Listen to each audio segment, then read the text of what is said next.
Let's go back to what was by far and away the highlight of Week 9 and that insane catch that got you guys the win against Seattle.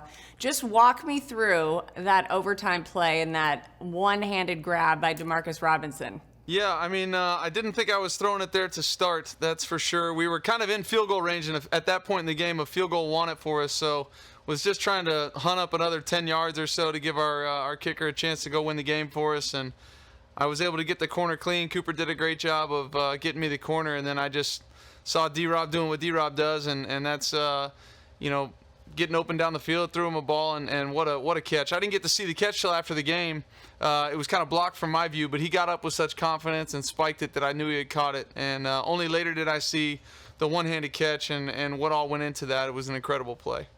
Well, they panned over to you at a perfect time to see just the most authentic, real, raw, excited reaction to the win. I know you couldn't see it, but once you finally did know that you got the win, what was going through your mind? Oh, I don't know. I was just running around like crazy. I still love playing this game, and moments like that are amazing. I enjoy doing it, and making those kind of plays with my teammates. Our defense and everybody rushed the field, so I was running, looking back at all those guys who were excited for the win, and I was just having a blast. In those moments, I feel like I don't even know what I'm doing. I'm just out there enjoying it and having a good time. You're just a kid. You're just back like in Pee Wee football in those kind of moments. Do you kind of feel that way, actually?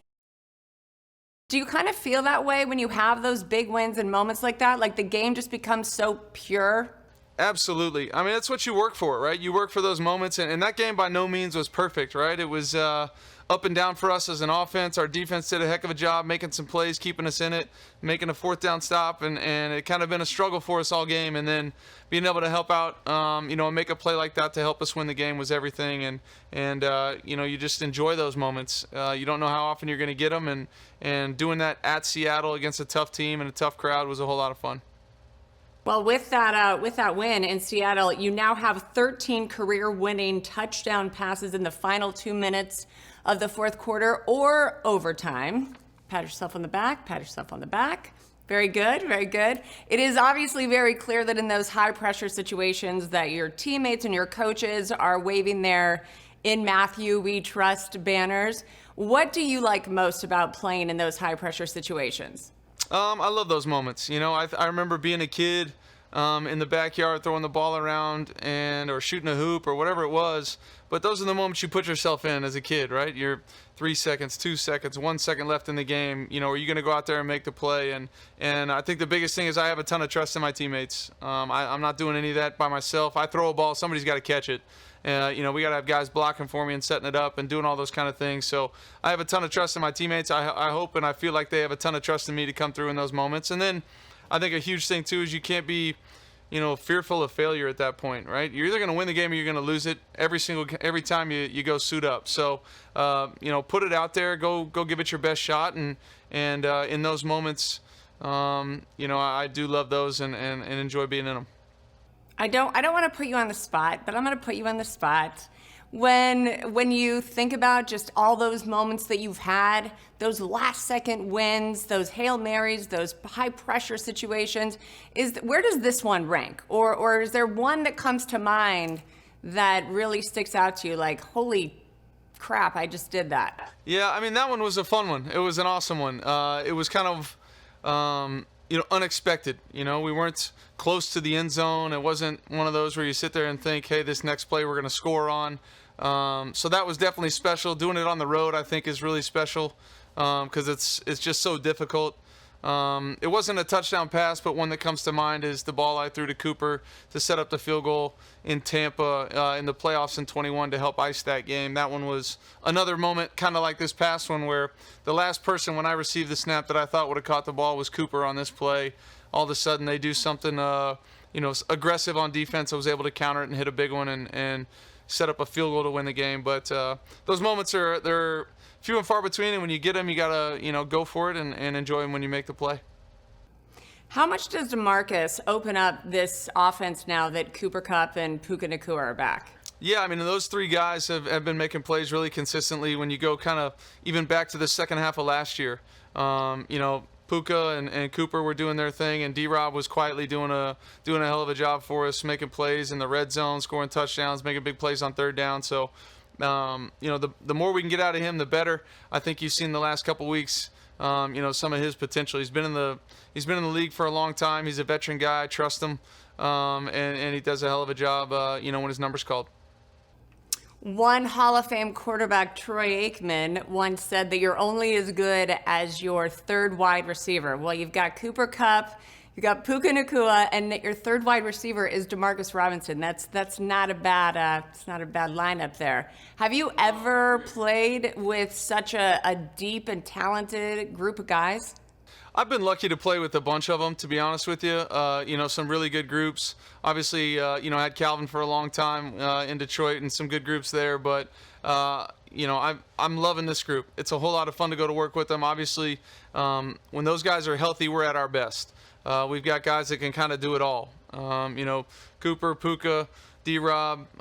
There's not a route on the field that they can't run and win on. They're, nitty-gritty blocking for us in the run game and the pass game, whatever it takes. They all play for each other.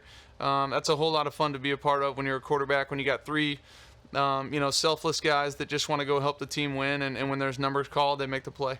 So I also found this stat to be super fascinating. So 15 of the 22 starters last week in the Seahawks game were drafted in the third round or were undrafted. That's the most of any team going into week 9, which is just crazy to me. What does that say about the identity of this team?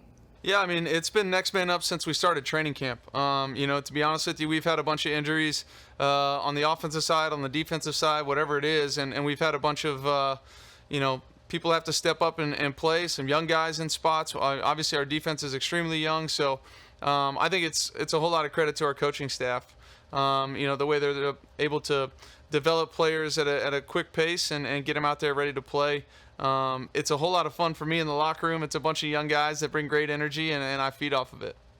Who keeps you young in that locker room? I mean, you name it, they all do. It's I'm the oldest guy, and so it's easy for me to be influenced by everybody because they're all younger than me. But it is a whole lot of fun. Just sitting down, talking to those guys, playing with them on the practice field, whatever it is. They bring great energy and great passion for it. I remember, jogging out to training camp thinking, practice number 1, this is my 16th year doing this, and it seemed like half our team or more, it was their first or second time doing it. And it's cool to watch that joy on their face and the excitement that they have to go do it, and I try to feed off of it. Well, I mean, you kind of mentioned this, you alluded this. Obviously, you guys started the year 1-4, a lot of injuries. And now, you're at 4-4, and you're just a half game behind the Cardinals for first place in the NFC West. You guys were in this same situation last year, though. You went 3-6, and then you go 7-1 down the stretch. What did you take from last year that maybe helped with the turnaround in this year? And what has been kind of the factor in this turnaround this year? Well, I think the biggest thing is just not looking too far, ahead or behind. It is such a hard thing to do in this league to stay focused, week to week. But it was week to week on what group do we have. This is the group that we have this week. Let's go find a way to try to get a win. And to be honest, the 1-4 start, there were some games in there that we should have, played better at the end of games and had chances to win. So I felt like we were playing better football maybe than our record had said, and we've able to, close out some of those games, in the last couple weeks. So just got to continue to try to do that at a high level. This is the NFL. Every game I feel like is a one-score game. So you got to find ways to win them at the end. But last year is last year, but there's definitely some things that for people that were in that locker room, just understanding it's a week-to-week business. You got to go out there and prove it every single week, and we're taking that into this year. It's so strange. It has to be so strange to be sitting in that chair, being as good as you are and have been for the 16 years that you've been in this league. And we know that it's a business, but what's your reaction when you hear your name in trade talk conversations? I mean, does it still affect you, or does the noise get to you at all? No, not really. It probably affects my wife and kids and family more than it affects me. I'm just trying to get ready for the next opponent and go play football.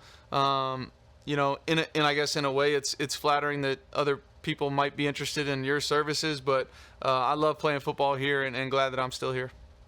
Yeah, I read that Kelly was freaking out, and the kids didn't want to move. That's kind of just par for the course. If something like that happens, I get it. There's a lot of moving parts in our life, so if something was to happen like that, there would be it wouldn't be as easy as me just flying across the country and going playing football. There's a lot of little lives that depend on me and where we are.